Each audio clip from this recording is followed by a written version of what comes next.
अस्सलाम वालेकुम dear students, हम डिस्कस कर रहे हैं यूएचएस एमडी कैट पास पेपर 2025 का केमिस्ट्री पोर्शन।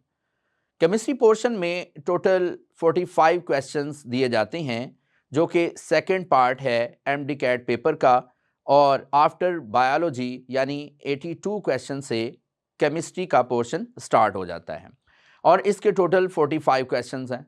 इन क्वेश्चंस को हम ना सिर्फ यहाँ पे डिस्कस करेंगे बल्कि हम एक एनालिसिस भी करेंगे कि किस टॉपिक में से कितने क्वेश्चन दिए गए हैं।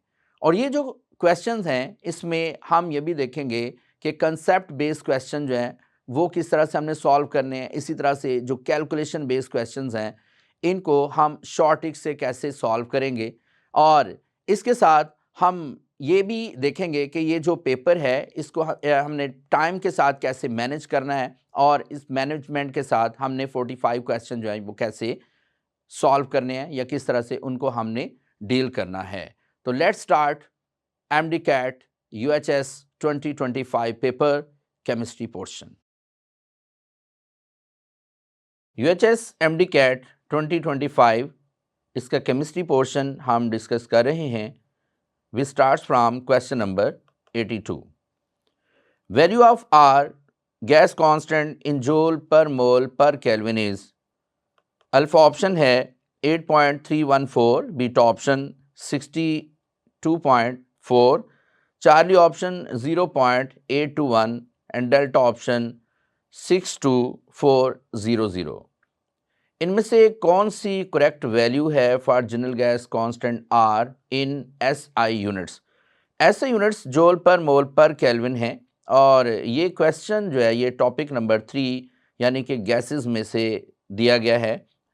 यहाँ पे अगर हम जनरल गैस कांस्टेंट या आइडियल गैस कांस्टेंट आर की डिफरेंट वैल्यूज़ पे गौर करें तो डिफरेंट यूनिट्स में इसकी डिफरेंट वैल्यूज़ होती हैं। यहाँ जो ऐसे यूनिट में हमें वैल्यू पूछी गई है ये है 8.314 Newton metre per kelvin per mole, and 1 newton metre is equal to 1 joule. तो हम इसको इस तरह से भी लिख सकते हैं कि ये 8.314 जूल पर केल्विन पर मोल है। सो करेक्ट आंसर है जी हमारे पास अल्फ़ा। और यहाँ पे ये चीज़ याद रखिएगा कि यही क्वेश्चन हमें इस तरह से भी पूछा जाता है कि आर की जो डिफरेंट वैल्यूज़ हैं ये किन यूनिट्स पे डिपेंड करती हैं। तो यहाँ पे याद रखें कि आर की जो डिफरेंट वैल्यूज़ हैं इन सब में अगर हम देखते हैं तो सब में पर केल्विन पर मोल कॉमन है। ये सारे के सारे पर मोल पर केल्विन ये सारे कॉमन है। इसका मतलब है कि यूनिट्स ऑफ टेम्परेचर केल्विन में ही लिए जा रहे हैं तमाम वैल्यूज़ में, और मोल के यूनिट्स मोल ही हैं। तो डिफरेंट वैल्यूज़ जो हैं ये प्रेशर और वॉल्यूम की डिफरेंट यूनिट्स की वजह से हैं। और यहाँ जो आर की वैल्यू हम एक्सट्रैक्ट करते हैं, फाइंड करते हैं, ये असल में general gas constant P V is equal to N R T हम फाइंड करते हैं फ्रॉम जनरल गैस इक्वेशन से, यानी कि R is equal to P V over N T. तो यहाँ डिफरेंट वैल्यूज़ अगर हम प्रेशर और वॉल्यूम की पुट करते हैं इन डिफरेंट यूनिट्स तो आर की डिफरेंट वैल्यूज़ आना शुरू हो जाती हैं। और ये सारी की सारी जो वैल्यूज़ यहाँ पे गिवन है ये डिफरेंट यूनिट्स में गिवन है। चूँकि हमें एसआई यूनिट्स में वैल्यू पूछी गई है तो आंसर है हमारे पास alpha. Question number 83, which of the following best explains why phenol reacts with sodium hydroxide but alcohols do not. किस वजह से फिनोल जो है ये सोडियम हाइड्रोक्साइड से रिएक्शन करता है लेकिन अल्कोहल्स रिएक्शन नहीं करते। यहाँ पे 4 ऑप्शंस हैं। अल्फा ऑप्शन है कि phenol has lower boiling point than alcohol. ये तो इसकी ऑप्शन करेक्ट नहीं है क्योंकि boiling point is a physical property, और यहाँ पे हम रिएक्टिविटी बात कर रहे हैं तो रिएक्टिविटी जो है ये फिज़िकल क्वांटिटीज़ पे या फिज़िकल करेक्टरिस्टिक्स पे डिपेंड नहीं करती हैं। तो बीटा है alcohols contain a strong OH bond that can not be broken by weak bases. तो ये भी इसका करेक्ट आंसर नहीं है। चार्ली है phenol forms hydrogen bonding that facilitates ionization, के फेनो हाइड्रोजन बॉन्डिंग बनाता है, और हाइड्रोजन बॉन्डिंग जो है ना ये फैसिलिटेट करती है आयनाइजेशन में, तो ये भी इसका करेक्ट आंसर नहीं है। डेल्टा है phenol is weakly acidic due to resonance stabilization of phenoxide ion. इसको अगर हम देखें तो फिनोल ये एक एसिड है और इसका जो एसिडिक करैक्टर है इस बेस पर ये सोडियम हाइड्रोक्साइड के साथ रिएक्शन करता है और सोडियम फेनॉक्साइड बनाता है और इसके साथ वाटर प्रोड्यूस होता है, यानी कि ये न्यूट्रलाइजेशन रिएक्शन देता है। इसकी रीज़न ये है कि फ़िनोल को जब वाटर में डिज़ोल्व किया जाता है तो ये वाटर को प्रोटॉन डोनेट करता है और फेनॉक्साइड आयन प्रोड्यूस कर देता है। किसी भी सब्सटेंस की कंजुगेट बेस या किसी एसिड की कंजुगेट बेस जितनी ज़्यादा स्टेबल होती है उतना वो सब्सटेंस ज़्यादा एसिडिक करैक्टर शो करता है। तो यहाँ पे जो फिनोल है ये फेनॉक्साइड आयन प्रोड्यूस करता है जब इसको वाटर में डिज़ोल्व किया जाता है। इसका जो फेनॉक्साइड आयन है इसकी स्टेबिलिटी हाई होती है ड्यू टू 5 रेजोनेटिंग स्ट्रक्चर्स। इसकी 5 रेजोनेटिंग स्ट्रक्चर्स बनती हैं जिसकी वजह से जो फेनॉक्साइड आयन यानी कि कंजुगेट बेस ऑफ फिनोल है ये बहुत ज़्यादा स्टेबल है। That is Y phenol shows acidic character, और यही वजह है कि फ़िनोल में एसिडिक करैक्टर होता है और ये सोडियम हाइड्रोक्साइड के साथ रिएक्शन करता है। तो इसका करेक्ट आंसर है डेल्टा, यानी phenol is weakly acidic due to resonance stabilization of phenoxide ion. Question number 84, in propene pi bond is formed by sideway overlapping of. Propene में जो पाई बॉन्ड बनता है ये किसकी साइडवेज ओवरलैपिंग की वजह से बनता है? 4 ऑप्शंस हैं। Alpha option s orbitals, beta option p orbitals, Charlie option sp3 hybrid orbitals, या फिर delta option sp2 hybrid orbitals. This question is from topic number 14 chemistry of hydrocarbons. यहाँ पे एक शॉर्ट ट्रिक याद रखिएगा, किप्स ट्रिक।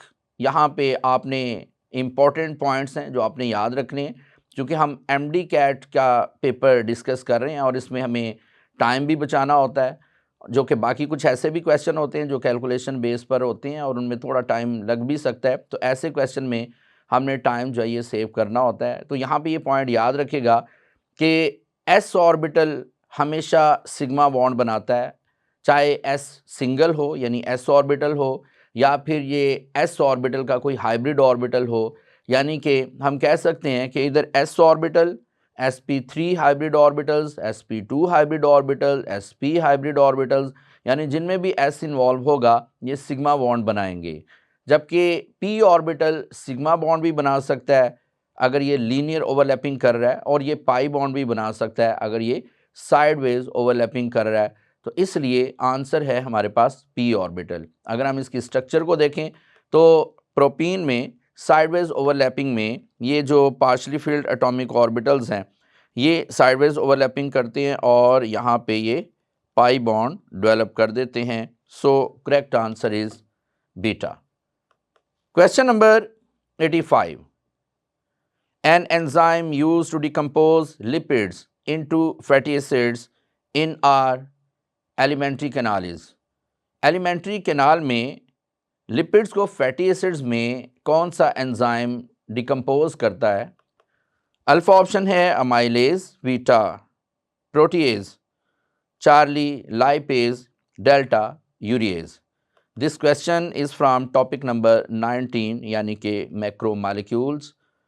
इसका correct answer है lipase. Lipase enzyme lipids को फैटी एसिड्स में डिकम्पोज करता है। Correct answer is Charlie. Question number 86, molecules having one lone pair and 3 bond pairs have geometrical shape। ऐसे molecules जिनमें सेंट्रल एटम पर एक लोन पेयर होता है और 3 इसमें बॉन्ड पेयर ऑफ इलेक्ट्रॉन्स होते हैं, इसकी ज्योमेट्री क्या होगी? यहाँ पे 4 ऑप्शंस हैं। अल्फा ऑप्शन बेंट और angular, beta option trigonal, Charlie option trigonal pyramidal, delta option trigonal planar. यहाँ क्वेश्चन नंबर 86 जो है ये टॉपिक नंबर 10 यानी कि केमिकल बॉन्डिंग में से लिया गया है। बेंट या एंगुलर शेप तब बनती है जब सेंट्रल एटम पर एक लोन पेयर हो और दो बॉन्ड पेयर हो, या फिर टू लोन पेयर हो और टू बॉन्ड पेयर हो। तो इसलिए ये बेंट या एंगुलर शेप तो नहीं हो सकती।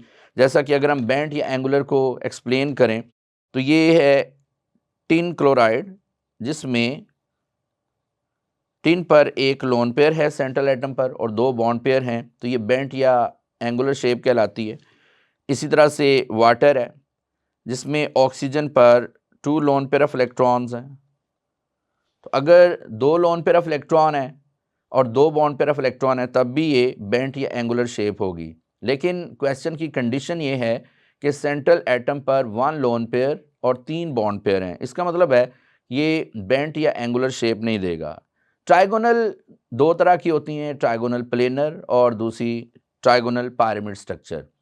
ट्राइगोनल प्लेनर तब होती है जब तीनों बॉन्ड पेयर्स होते हैं, और ट्राइगोनल पिरामिड स्ट्रक्चर तब होती है जब सेंट्रल एटम पर एक लोन पेयर और तीन बॉन्ड पेयर हों। तो अकॉर्डिंग टू गिवन कंडीशन इसका आंसर जो बन रहा है ये आंसर चार्ली है। इसमें अगर हम अमोनिया की स्ट्रक्चर की एग्जांपल लेते हैं तो अमोनिया में नाइट्रोजन पर एक लोन पेयर है और तीन बॉन्ड पेयर हैं जो ये तीन नेबरिंग हाइड्रोजन एटम्स के साथ बना रहे हैं। तो इस तरह से अमोनिया जो है ये ट्राइगोनल बेंड स्ट्रक्चर में या फिर ट्राइगोनल पिरामिड स्ट्रक्चर में आता है। तो करेक्ट आंसर इज चार्ली। जबकि ट्राइगोनल प्लेनर स्ट्रक्चर तब बनती है जब तीनों बॉन्ड पेयर हों और सेंट्रल एटम पर कोई लोन पेयर ना हो। तो आंसर है Charlie. Question number 87, conversion of dihaloalkanes into alkyne does not involve. जब हम डाइहेलोअल्केन्स को अल्काइन में कन्वर्ट करते हैं तो इनमें से कौन सा प्रोसेस है जो इन्वॉल्व नहीं होता। अल्फ़ा ऑप्शन है एडिशन रिएक्शन नहीं होता, बीटा एलिमिनेशन रिएक्शन नहीं होता, या चार्ली बेस इन्वॉल्व नहीं होता, या फिर डेल्टा है कि हमें इसे हीट नहीं करना पड़ता। तो इनमें से कौन सी कंडीशन है जो इसमें इन्वॉल्व नहीं होती जब हम विसिनल डाइहेलाइड्स को अल्काइंस में कन्वर्ट करते हैं। तो this question is taken from topic number 14 यानी कि केमिस्ट्री ऑफ हाइड्रोकार्बन्स। तो यहाँ पे याद रखिएगा कि विसिनल डाइहेलाइड्स ऐसे डाइहेलाइड्स को कहते हैं जिनमें दो नेबरिंग कार्बन एटम्स के ऊपर हैलोजन होते हैं। जैसे 1,2 डाइब्रोमो इथेन है, इसको अगर हम 180 डिग्री सेल्सियस पे हीट करते हैं तो दो एडजेसेंट कार्बन से हाइड्रोजन और हैलोजन एलिमिनेट हो रहे हैं, और जब टू एडजेसेंट कार्बन एटम से दो ग्रुप एलिमिनेट होते हैं तो उन कार्बन्स के दरमियान पाई बॉन्ड डेवलप हो जाता है। इस तरह से इसमें अनसैचुरेशन आ जाती है। आप देख रहे हैं कि इधर एलिमिनेशन हो रही है और इससे हमें हीट भी करना पड़ रहा है 80 डिग्री सेल्सियस टेम्परेचर पर, और इसमें बेस भी इन्वॉल्व हो रही है, यानी potassium hydroxide is a strong base. तो ये बेस भी इसमें इन्वॉल्व हो रही है। इसका मतलब है कि इसमें एलिमिनेशन भी हुई, बेस भी हम यूज़ कर रहे हैं, इसे हीट भी करना पड़ रहा है। तो सेकंड स्टेप में चूंकि हम इसको अल्काइन में कन्वर्ट कर रहे हैं तो सेकंड स्टेप में हम देखते हैं कि ये जो हमारे पास प्रोडक्ट बना फर्स्ट स्टेप में, इसमें फर्दर एलिमिनेशन हो रही है, यानी कि फिर दो एडजेसेंट कार्बन से हाइड्रोजन और हैलोजन एलिमिनेट हो रहे हैं और यहाँ पे एक और पाई बॉन्ड डेवलप हो गया। It also occurs in presence of base potassium hydroxide, और अब हम इसे 150 डिग्री सेल्सियस पे हीट कर रहे हैं। इसका मतलब है कि एडिशन के अलावा बाकी तमाम प्रोसेस इसमें इन्वॉल्व हो रहे हैं। That is why correct answer is alpha, addition. Next है question number 88, majority of reactions taking place at ordinary temperatures with negative delta H are majority of reaction जिनमें heat of reaction माइनस में होती है, ये किस type के reactions होते हैं। यहाँ पे 4 ऑप्शंस हैं। Alpha option endothermic, beta option exothermic, Charlie thermally unstable होते हैं, या फिर डेल्टा ये रिवर्सिबल होते हैं। This question is from topic number 8, thermochemistry and energetics of chemical reactions. याद रखिएगा कि with respect to exchange of heat, chemical reactions को हम दो तरह से कैटेगराइज करते हैं, एंडोथर्मिक रिएक्शंस और दूसरे एक्सोथर्मिक रिएक्शंस। एंडोथर्मिक रिएक्शंस में हीट एब्जॉर्ब होती है और इनमें डेल्टा एच पॉजिटिव होता है, जबकि एक्सोथर्मिक रिएक्शंस में हीट रिलीज होती है और डेल्टा एच नेगेटिव होता है। जैसे इन दो ग्राफ में हम देखें तो ये है हीट या एनर्जी ऑफ रिएक्टेंट्स, और जब ये प्रोडक्ट्स में कन्वर्ट होते हैं तो प्रोडक्ट्स की एनर्जी जो है ये या हीट कम हो गई है, इसका मतलब है कि इसमें से हीट रिलीज हो रही है इस प्रोसेस में, तो ये एक्सोथर्मिक रिएक्शन है। इसमें डेल्टा एच को हम नेगेटिव साइन से शो करते हैं। जबकि सेकंड वाली जो डायग्राम है इसमें आप देखें कि रिएक्टेंट की हीट कम है, प्रोडक्ट की हीट या प्रोडक्ट की एनर्जी ज़्यादा है, यानी इसमें हीट अब्जॉर्ब हुई है, इसलिए ये एंडोथर्मिक रिएक्शन है और इसमें डेल्टा एच जो है ये पॉजिटिव होगा। That is why according to given condition of the question कि डेल्टा एच नेगेटिव है, तो answer is exothermic, that is beta.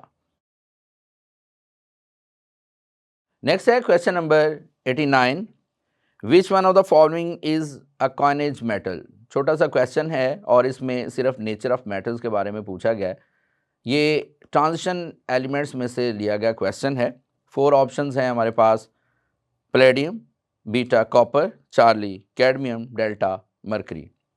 तो यहाँ पे याद रखिएगा कि 1B ग्रुप पीरियोडिक टेबल का यानी कि डी ब्लॉक एलिमेंट्स में से लिया गया ये क्वेश्चन है, और जो 1B ग्रुप है इनको हम कॉइनेज मेटल्स कहते हैं। कॉइनेज मेटल्स में कॉपर है, सिल्वर है, गोल्ड है, तो इनमें से जो ऑप्शन में हमारे पास मेटल गिवन है that is copper, so correct answer is beta.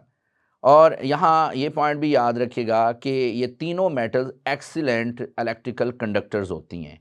अगर हमें क्वेश्चन इस तरह से पूछा जाए कि इनमें से कौन सी मेटल है जो एक्सीलेंट इलेक्ट्रिकल कंडक्टर है, तो इनमें कॉपर होगी।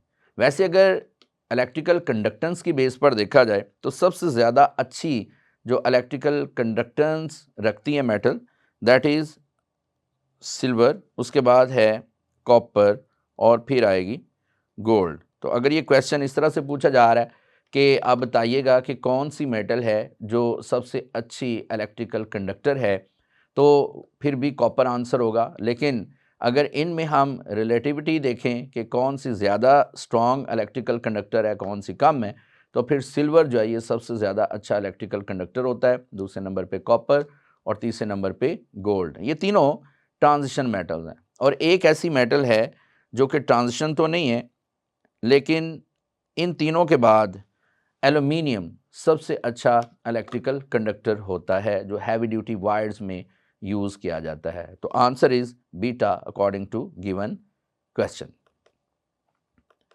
Question number 90, consider the given balance chemical equation 2H2 plus O2 which converts into 2H2O. If 4 gram hydrogen reacts with 32 gram oxygen to produce 28 gram water, what is percentage yield? तो percentage yield क्या होगी? यहाँ पे हमें balance chemical equation दी गई है जिसमें 2 मोल hydrogen 1 मोल oxygen से रिएक्शन कर रही है और 2 मोल वाटर प्रोड्यूस हो रहे हैं। लेकिन यहाँ एक कंडीशन ये भी दे दी गई है कि अगर 4 ग्राम हाइड्रोजन 32 ग्राम ऑक्सीजन से रिएक्शन करते हैं तो जो वाटर प्रोड्यूस होता है ये 28 ग्राम प्रोड्यूस हो रहा है। तो हमने इसकी परसेंटेज यील्ड बतानी है। परसेंटेज यील्ड को हम एफिशिएंसी ऑफ केमिकल रिएक्शन भी कहते हैं। अगर यहाँ एफिशिएंसी पूछी जाएगी तब भी हम परसेंटेज यील्ड ही फाइंड करेंगे। तो इधर 4 ऑप्शंस हैं, 63.6%, बीटा ऑप्शन 77.8%, चार्ली ऑप्शन 87.5% या फिर delta 92.5%। This question is from topic number 1, Introduction to Fundamental Concepts of Chemistry. स्टैक्यूमीट्री से लिया गया ये एक क्वेश्चन है और स्टैक्यूमीट्री के 2 हम सब टॉपिक पढ़ते हैं जिनमें एक तो लिमिटिंग रिएक्टेंट है और दूसरा परसेंटेज यील्ड है। तो ये परसेंटेज यील्ड के अकॉर्डिंगली क्वेश्चन हमें दिया गया है। तो जब भी कोई क्वेश्चन स्टोइकियोमेट्री में से होगा तो उसको हम बैलेंस केमिकल इक्वेशन से सॉल्व करेंगे। और यहाँ पे ये पॉइंट याद रखिएगा कि क्वेश्चन में जो यील्ड हमें दी जाती है आमतौर पे ये एक्चुअल यील्ड होती है। So actual yield of water is 28 ग्राम। तो एक्चुअल यील्ड जो है ये 28 ग्राम है। अब हम थ्योरेटिकल यील्ड फाइंड करेंगे और परसेंटेज यील्ड इन दोनों से फर्दर हम फाइंड कर सकेंगे। तो थ्योरेटिकल यील्ड के लिए बैलेंस केमिकल इक्वेशन का होना बहुत ज़रूरी है, इसलिए हम सबसे पहले तो बैलेंस केमिकल इक्वेशन लिखते हैं कि जिसमें 2 मोल हाइड्रोजन 1 मोल ऑक्सीजन से रिएक्शन करता है और 2 मोल वाटर प्रोड्यूस कर रहा है। No molar mass of hydrogen is given which is 2 gram per mole. तो यहाँ पे चूंकि हाइड्रोजन के 2 मोल्स हैं इसलिए हम इसको लिख देते हैं कि ये 2 मोल हाइड्रोजन है।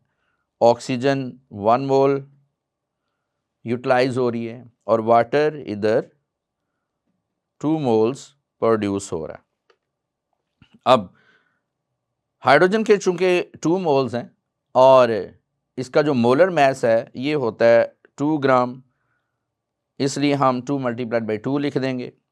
ऑक्सीजन का 1 मोल है और इसका मोलर मास है 32 ग्राम, इसलिए 1 मल्टीप्लाइड बाई 32 लिखेंगे। जबकि वाटर के 2 मोल्स प्रोड्यूस हो रहे हैं और वाटर का मोलर मास है 18 ग्राम पर मोल, यानी 18 ग्राम।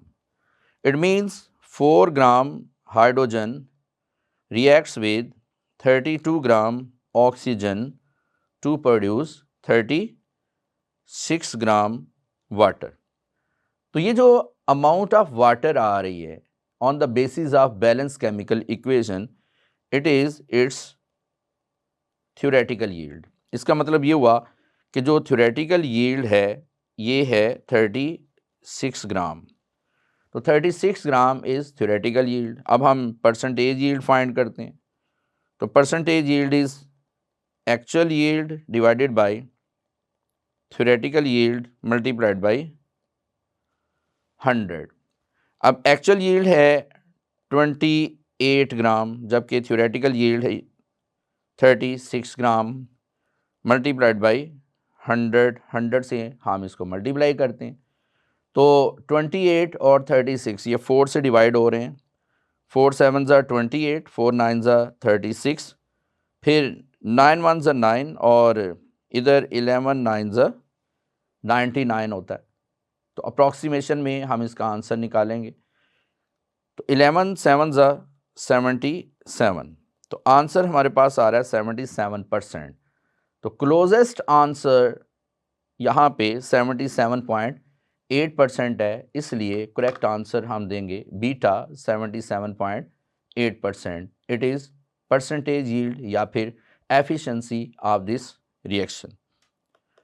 Question number 91, amount of energy needed to weaken the existing bonds to an extent that can be broken through collision is called. Alpha option bond energy, beta option activation energy, Charlie option average energy, delta option enthalpy। ये question topic number 7 reaction kinetics में से है।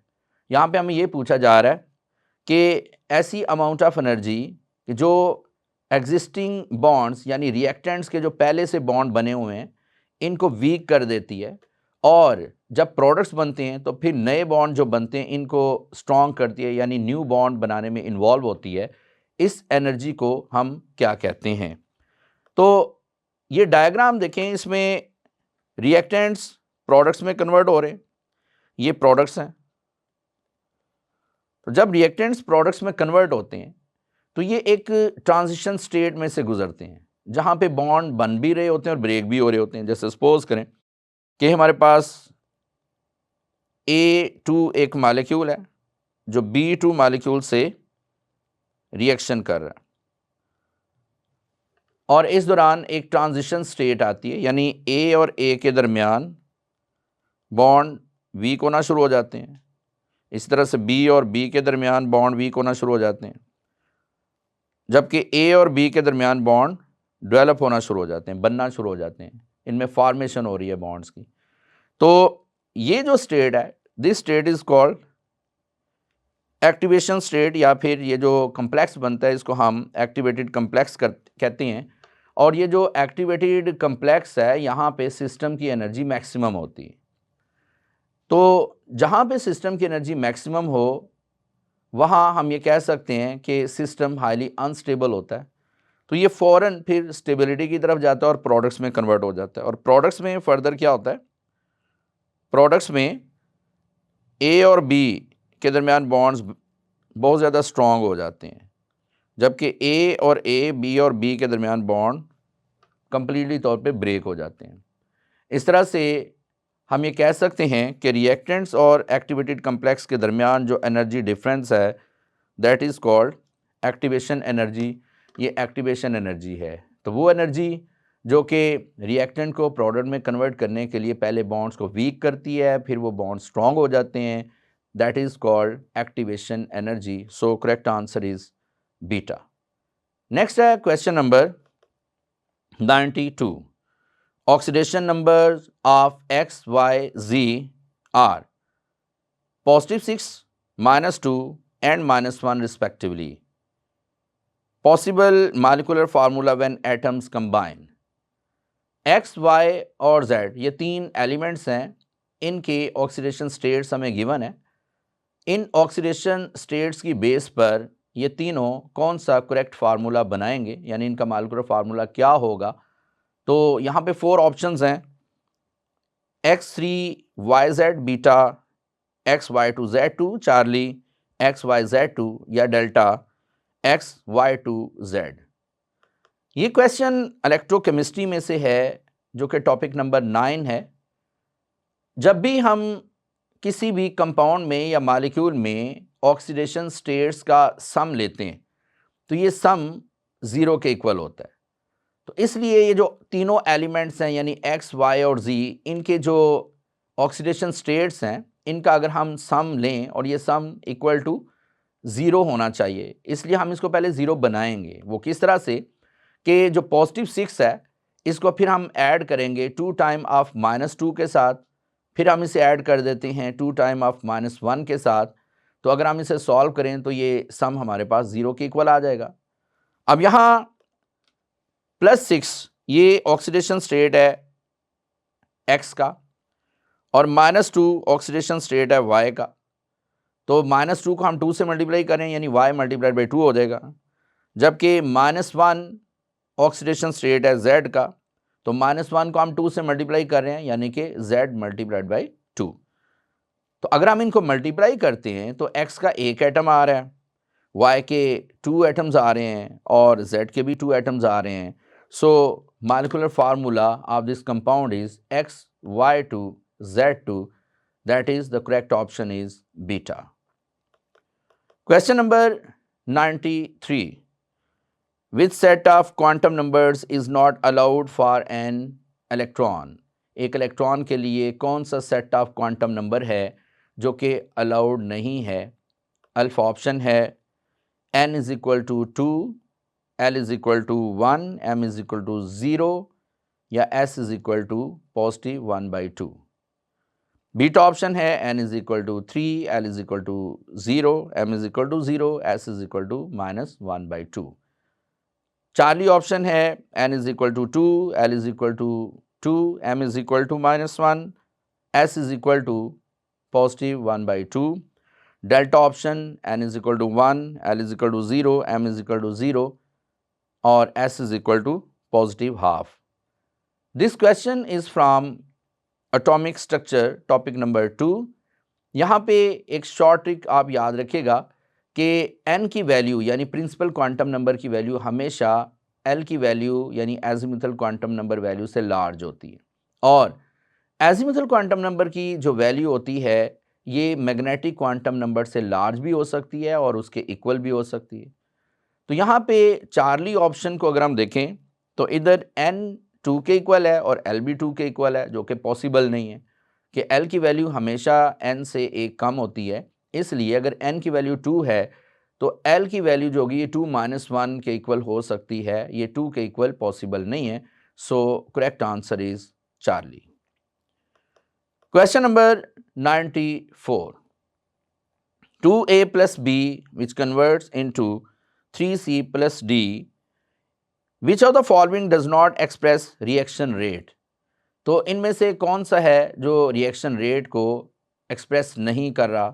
This question is from topic number 7 reaction kinetics. तो यहाँ पे याद रखिएगा कि दो टर्म हम इनमें डिफरेंस हमें पता होना चाहिए। एक होती है रेट ऑफ रिएक्शन जिसकी बेस पर हम रेट लॉ या रेट इक्वेशन लिखते हैं, और दूसरा होता है रेट। अब रेट ऑफ रिएक्शन जो है ये हमेशा रिएक्टेंट्स की बेस पर लिखा जाता है। जैसे हमें रेट लॉ कहा जाए या रेट ऑफ रिएक्शन पूछा जाए तो रेट ऑफ रिएक्शन इसका होगा इक्वल टू के इंटू ए इंटू बी, यानी रेट ऑफ रिएक्शन के लिए हम रिएक्टेंट की कंसंट्रेशन का प्रोडक्ट लेते हैं और जो कोएफिशिएंट होते हैं इनको हम इनके एक्सपोनेंट में लिख देते हैं। अगर हमें रेट ऑफ रिएक्शन पूछा जाए या रेट लॉ पूछा जाए तो फिर तो इसका यह आंसर होगा। लेकिन हमें चूंकि रेट पूछा जा रहा है विद रिस्पेक्ट टू रिएक्टेंट्स या फिर विद रिस्पेक्ट टू प्रोडक्ट्स, तो जब भी हमने किसी रिएक्टेंट या प्रोडक्ट के मुताबिक रेट फाइंड करना हो तो हम इसको लिखते हैं पहले 1 ओवर कोएफिशिएंट, 1 ओवर कोएफिशिएंट, फिर multiplied by change in concentration of reactant divided by change in time. और अगर हम रिएक्टेंट के लिहाज से रेट फाइंड कर रहे हैं तो हम शुरू में नेगेटिव का साइन यूज़ करते हैं।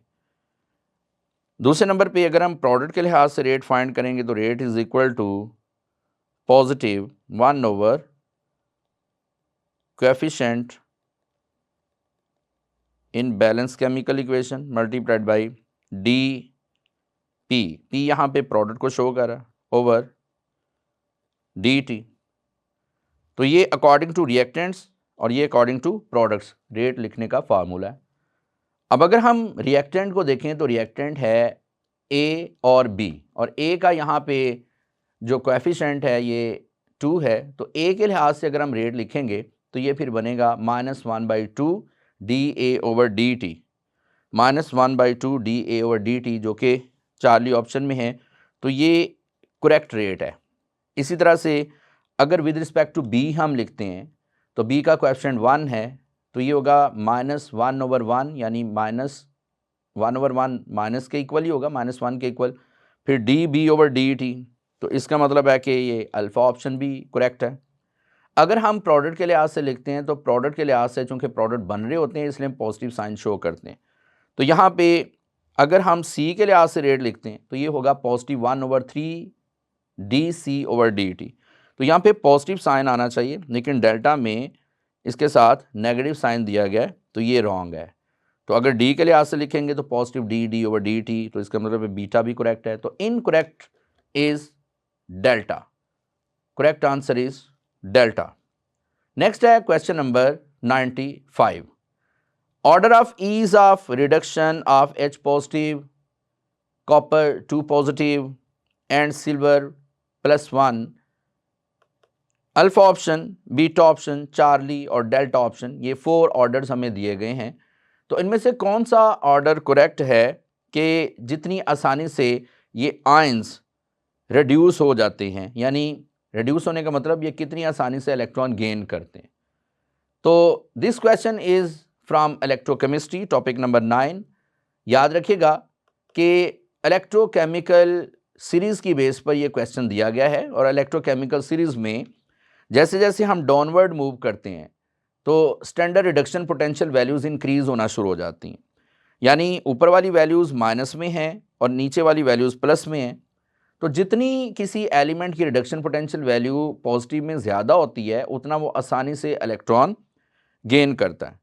तो यहाँ पे अगर हम सिल्वर को, कॉपर को और हाइड्रोजन को कंपेयर करें तो सिल्वर की रिडक्शन पोटेंशियल वैल्यू इनमें सबसे ज़्यादा है, तो ये इलेक्ट्रॉन सबसे ज़्यादा इजीली गेन करेगा।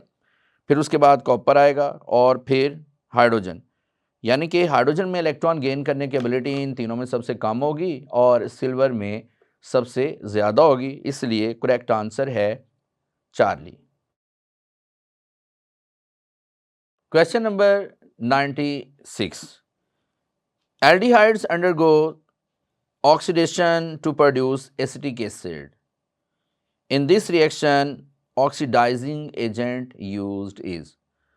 जब हम एल्डिहाइड्स की ऑक्सीडेशन करते हैं तो ये अपने कॉरेस्पॉन्डिंग कार्बोक्सिलिक एसिड्स में कन्वर्ट हो जाते हैं, और इस ऑक्सीडेशन में जो ऑक्सीडाइजिंग एजेंट है ये कौन सा यूज़ होता है? अल्फ़ा ऑप्शन है hydrogen iodide, beta option lithium aluminium hydride, Charlie option है potassium dichromate, delta option sodium borohydride. This question is from topic number 17 यानी एल्डिहाइड्स एंड कीटोन्स। तो याद रखिएगा कि यहाँ पे अल्फ़ा, बीटा और डेल्टा ये तीनों रेड्यूसिंग एजेंट्स हैं, और इधर सिर्फ एक ही ऑक्सीडाइजिंग एजेंट है जो कि K2Cr2O7 है।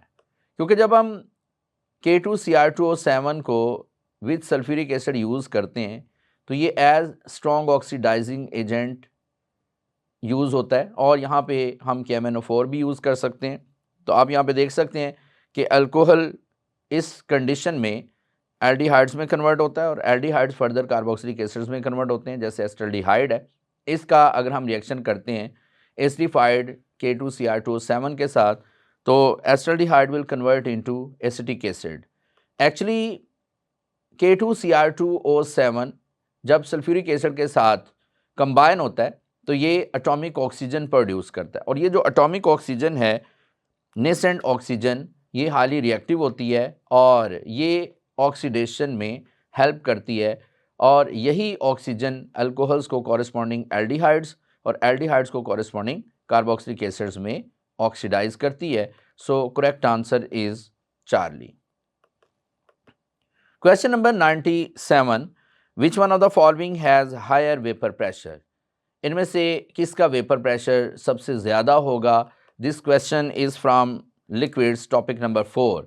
यहाँ पे ये जो चारों हमें कंपाउंड्स दिए गए हैं इनके बॉइलिंग पॉइंट्स की अगर हम बात करें तो एसीटोन का बॉइलिंग पॉइंट 56.08 डिग्री सेल्सियस है, acetaldehyde 20.2 degree Celsius, isopentane 27.8 degree Celsius, जबकि benzene 80.1 degree Celsius boiling point रखता है।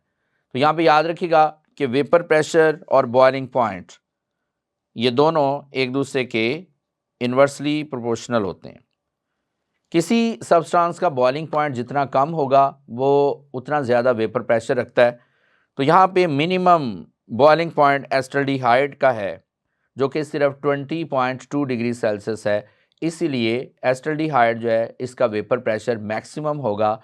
Correct answer is beta.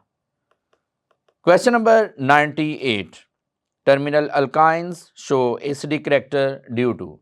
Terminal alkynes में एसिडिक करैक्टर होता है, और ये एसिडिक करैक्टर किस वजह से होता है? यहाँ पे 4 ऑप्शंस हैं।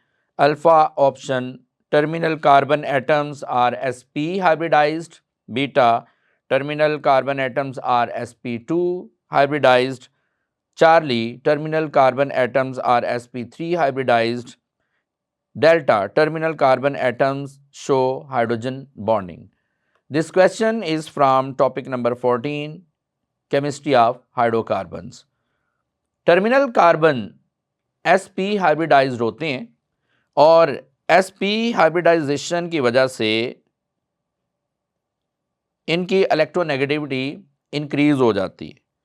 याद रखिएगा कि जितने number of carbon atom between carbon atom बढ़ते हैं, यानी इनमें नंबर ऑफ बॉन्ड जितने ज़्यादा बढ़ते हैं उतनी इनकी इलेक्ट्रोनेगेटिविटी इंक्रीज़ होना शुरू हो जाती है। जैसे ये कार्बन कार्बन सिंगल बॉन्ड है, कार्बन कार्बन डबल बॉन्ड है, कार्बन कार्बन ट्रिपल बॉन्ड है।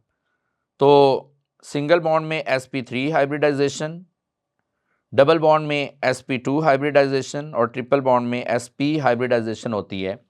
और इनमें परसेंटेज ऑफ s करैक्टर अगर हम फाइंड करें तो सिंगल बॉन्ड में s करैक्टर सिर्फ 25% है, डबल बॉन्ड में s करैक्टर 33.3% होता है, जबकि ट्रिपल बॉन्ड में s करैक्टर 50% है। तो s करैक्टर जितना ज़्यादा होगा इलेक्ट्रोनेगेटिविटी ऑफ कार्बन एटम उतनी ज़्यादा इंक्रीज़ हो जाती है, यानी उतना इलेक्ट्रोनेगेटिव डिफरेंस भी बढ़ेगा, और जितना ज़्यादा इलेक्ट्रोनेगेटिव डिफरेंस होता है उतनी पोलैरिटी हाई हो जाएगी। इस वजह से टर्मिनल अल्काइन जो होते हैं इनमें triple bonded carbon partial negative है, जबकि इसके साथ जो हाइड्रोजन है ये पार्शियल पॉजिटिव हो जाता है।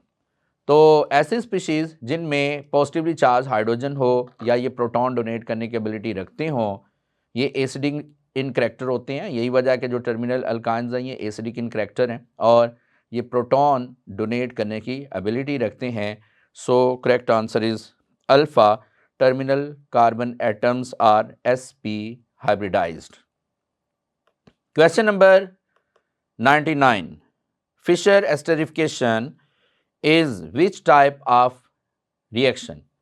फिशर एस्टरिफिकेशन किस तरह का रिएक्शन है? 4 ऑप्शंस हैं। Alpha option condensation, beta substitution, Charlie elimination या फिर delta dehydrogenation. This question is from topic number 17 aldehydes and ketones. यहाँ पे ये याद रखिएगा कि जब एस्टरिफिकेशन होती है तो अल्कोहल्स का कार्बोक्सिलिक एसिड्स के साथ रिएक्शन किया जाता है। तो यहाँ ये एक कार्बोक्सिलिक एसिड है,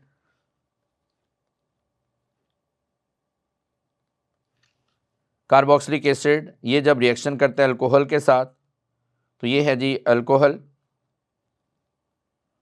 जिसमें यहाँ कार्बन CH2 या फिर हम कोई R ग्रुप लगा देते हैं या CH3 लगा देते हैं, ये एथेनॉल है। तो जब भी कार्बोक्सिलिक एसिड्स अल्कोहल्स के साथ रिएक्शन करते हैं इन प्रेजेंस ऑफ एसिड, ये रिएक्शन कंप्लीट होता है और इसमें कंडेंसेशन प्रोसेस होता है। कंडेंसेशन किस तरह से होगा कि कार्बोक्सिलिक एसिड का कार्बन ऑक्सीजन बॉन्ड ब्रेक होगा, यानी इसमें से OH ग्रुप इन्वॉल्व होता है और अल्कोहल का ऑक्सीजन हाइड्रोजन बॉन्ड ब्रेक होगा और यहाँ ये वाटर बन जाता है। तो प्रोडक्ट जो हमारे पास आते हैं ये RCO, फिर इधर OC2H5 प्लस वाटर। तो ये जो प्रोडक्ट्स हैं दीज आर कॉल्ड एस्टर्स, इन्हें हम एस्टर्स कहते हैं। तो जब भी 2 स्मॉल मालिक्यूल मिलके एक लार्ज मालिक्यूल बनाते हैं विद और without the elimination of small molecule like water और अमोनिया, तो this type of reactions are called condensation reactions. इन्हें हम कंडेंसेशन रिएक्शंस कहते हैं। तो करेक्ट आंसर यहाँ पे अल्फा है। ये याद रखिएगा कि condensation reactions are also called addition elimination reactions. ये एडिशन एलिमिनेशन रिएक्शंस भी कहलाते हैं। इस क्वेश्चन को एक और तरीके से भी पूछा जा सकता है कि esterification with respect to carboxylic acids किस टाइप का रिएक्शन है। तो कार्बोक्सिलिक एसिड में आप देख सकते हैं कि इधर कार्बन ऑक्सीजन का बॉन्ड ब्रेक हो रहा है। तो with respect to carboxylic acids it is nucleophilic substitution reaction and with respect to alcohols it is electrophilic substitution reaction, क्योंकि ऑक्सीजन हाइड्रोजन बॉन्ड ब्रेक हो रहा है। अगर तो ये अल्कोहल या कार्बोक्सिलिक एसिड्स के साथ अगर पूछा जा रहा है, इनके अकॉर्डिंगली पूछा जा रहा है, तो फिर ये सब्स्टिट्यूशन रिएक्शंस में आएंगे। लेकिन यहाँ पे हमें ओवरऑल पूछा जा रहा है कि Fischer esterification is which type of the reaction, ये किस टाइप का रिएक्शन है। ओवरऑल हमने ये बताना कि ये कौन सी टाइप का रिएक्शन है। तो इट इज़ कंडेंसेशन रिएक्शन यानी addition elimination reaction. So correct answer is alpha. Question number 100, shape of orbital is determined by quantum number. कौन सा क्वांटम नंबर है जो शेप ऑफ ऑर्बिटल को एक्सप्लेन करता है? 4 तरह के क्वांटम नंबर हम पढ़ते हैं, जिनमें पहला प्रिंसिपल क्वांटम नंबर है जिसको हम स्मॉल n से रिप्रेजेंट करते हैं। दूसरे नंबर पे एजिमुथल क्वांटम नंबर है जिसे हम स्मॉल l से रिप्रेजेंट करते हैं। तीसरे नंबर पे मैग्नेटिक क्वांटम नंबर है जिसे हम स्मॉल m से रिप्रेजेंट करते हैं। And last one is spin quantum number जिसको हम स्मॉल s से रिप्रेजेंट करते हैं। यहाँ पे याद रखिएगा कि पहले जो तीनों क्वांटम नंबर्स हैं ये श्रोडिंगर वेव इक्वेशन का सलूशन है, जबकि जो स्पिन क्वांटम नंबर है it is not solution of Schrodinger wave equation. तो अगर इस तरह से क्वेश्चन आता है कि कौन सा क्वांटम नंबर है जो श्रोडिंगर वेव इक्वेशन से ड्राइव नहीं किया गया, तो that is spin quantum number. अब इधर हमें शेप्स ऑफ ऑर्बिटल्स कौन सा क्वांटम नंबर बताता है। तो सबसे पहले तो ये देखिएगा कि ये क्वेश्चन है एटॉमिक स्ट्रक्चर में से, यानी टॉपिक नंबर 2 में से। अब इधर है प्रिंसिपल क्वांटम नंबर, ये हमें कुछ इन्फॉर्मेशन देता है, यानी टाइप ऑफ शेल का हमें पता चलता है। जैसे n की वैल्यू 1 है तो ये k शेल होगा, n की वैल्यू 2 है तो l शेल है, n की वैल्यू 3 है तो m शेल है। इसी तरह से ये साइज़ ऑफ एटम को भी एक्सप्लेन करता है, यानी एटम का साइज़ यानी रेडियस ऑफ ऑर्बिट हम इससे फाइंड कर सकते हैं, तो इसलिए ये एटम का साइज़ या रेडियस ऑफ एटम को भी एक्सप्लेन करेगा।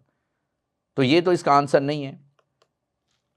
उसके बाद है एजीमुथल क्वांटम नंबर, जो टाइप ऑफ सब शेल भी बताएगा, यानी कि अगर sub shell L is equal to 0 है तो ये S सब शेल होगा, L इज इक्वल टू 1 है तो P है, L इज इक्वल टू 2 है तो D है, L इज इक्वल टू 3 है तो F सब शेल है।